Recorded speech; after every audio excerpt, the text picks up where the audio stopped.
La quête pour devenir une meilleure version de soi-même, elle a beaucoup changé. Aujourd'hui, il ne s'agit plus seulement de bien manger ou d'aller à la salle de sport. Non, on parle de prendre le contrôle direct de notre propre biologie. C'est ce qu'on va explorer ensemble, ce spectre fascinant qui va des habitudes de vie les plus saines jusqu'aux interventions les plus extrêmes. Alors, au programme aujourd'hui, on va commencer par définir ce qu'est le biohacking, histoire que tout le monde soit sur la même longueur d'onde. Ensuite, on verra les fondations, les bases du mode de vie. Puis, on s'attaquera à un gros morceau, l'équation de la testostérone. Ça nous amènera tout droit à la frontière, parfois floue, entre le hacking et le dopage. Et pour finir, on se projettera un peu dans l'avenir. À quoi pourrait ressembler l'amélioration humaine de demain? Bon, c'est parti. Première étape, le biohacking. On entend ce mot un peu partout, mais qu'est-ce que ça veut dire au fond? Quelle est l'idée, la philosophie derrière cette quête moderne d'optimisation?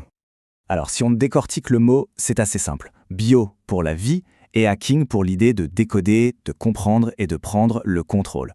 L'idée de base, c'est de connaître son corps sur le bout des doigts pour pouvoir prendre sa santé en main. Le but, ce n'est pas forcément de se rajouter du stress. Au contraire, c'est de donner à son corps exactement ce qu'il lui faut pour avoir plus d'énergie, être plus résistant et au final, vivre mieux et plus longtemps. Et cette quête, elle peut aller très très loin.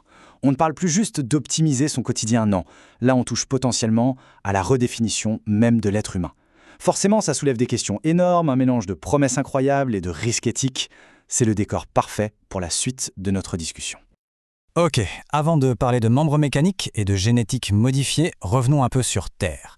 Parce que tout biohacking qui se respecte, ça commence par des fondations solides, des bases ancrées dans notre mode de vie. Alors, voyons un peu comment on construit cette fameuse base. Et la base de la base, ce sont ces 4 piliers. On ne peut pas y couper. D'abord, un sommeil de qualité. C'est là que tout se régénère. Ensuite, les bons nutriments pour reconstruire la machine. L'hydratation, évidemment, notre corps c'est plus de 65% d'eau, on l'oublie trop souvent.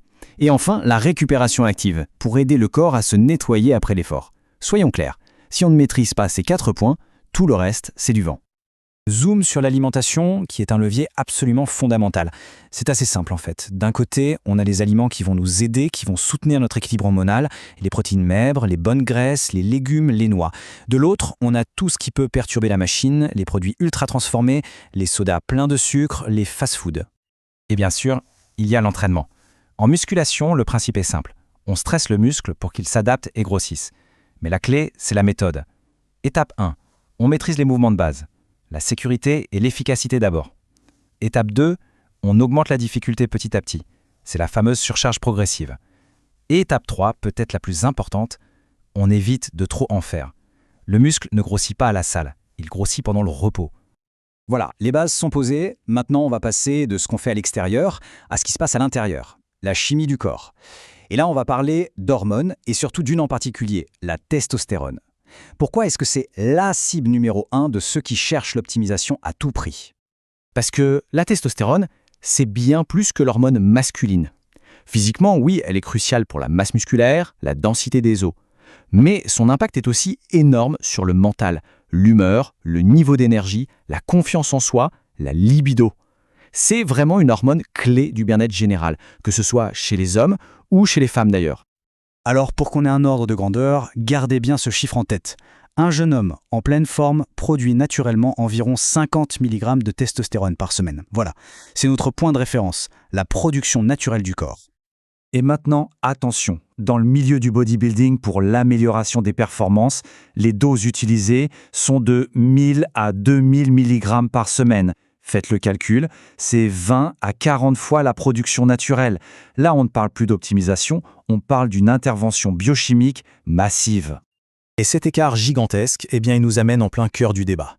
La question est simple, où s'arrête le biohacking et où commence le dopage? Est-ce que la ligne est claire ou est-ce qu'elle est de plus en plus floue? Alors, d'un côté du ring, on a cette vision des choses. Pour certains, la testostérone, les amphétamines, tout ça, c'est le sommet du biohacking. Le raisonnement est le suivant. Si le but, c'est d'obtenir des résultats extraordinaires, alors ces produits sont les outils les plus efficaces. C'est la suite logique de la démarche. Mais de l'autre côté, la réponse est tout autre et elle est radicale. Pour eux, prendre de la testostérone, ce n'est pas un hack, c'est pas un petit raccourci sympa. Non, c'est s'engager dans une dépendance médicale à vie. Le message est clair, toucher à ces hormones, ce n'est pas un jeu, c'est une décision lourde de conséquences. Et les risques, ils sont bien réels et documentés. On ne parle pas juste de quelques boutons d'acné ou de gonflement. Non, on parle de choses bien plus graves. Le sang qui s'épaissit, ce qui augmente le risque de caillots sanguins, de thrombose, sans parler des dommages potentiels pour le foie et le cœur, surtout avec les doses de folie qu'on a vues juste avant. Et pour que ça ne reste pas une liste abstraite, voilà un témoignage très concret de Jean les musclés. Il explique que dès sa 2e cure, il a eu beaucoup d'acné et qu'il en a encore de temps en temps. Et le point important, c'est qu'il dit ça alors qu'il a une diète impeccable. Ça montre bien que même avec un mode de vie parfait, on n'échappe pas forcément aux effets secondaires. Tout ça, ça nous amène à une question cruciale. Est-ce que les produits, c'est vraiment ça qui fait toute la différence? Est-ce que c'est la clé de la transformation? Eh bien, la réponse pourrait vous surprendre. Écoutez bien ça, c'est encore Jean qui parle. Il dit avoir vu des mecs naturels, et il insiste sur le fait qu'il les croit, qui étaient plus balèzes que lui quand il était chargé de produits. Plus musclé, meilleur physique. Et sa conclusion est simple. Le mec est vraiment fait pour ça. Ça révèle une vérité qu'on oublie souvent. La génétique est reine. Les produits ne créent pas un champion à partir de rien. Ils ne font qu'amplifier un potentiel qui est déjà là, à la base. Bon, on a beaucoup parlé hormones. Mais la quête d'optimisation, elle ne s'arrête pas là. Elle s'aventure maintenant sur des terrains encore plus complexes. On va regarder vers le futur de l'amélioration humaine et les frontières éthiques qui vont avec. Parce que les prochaines frontières, c'est ça.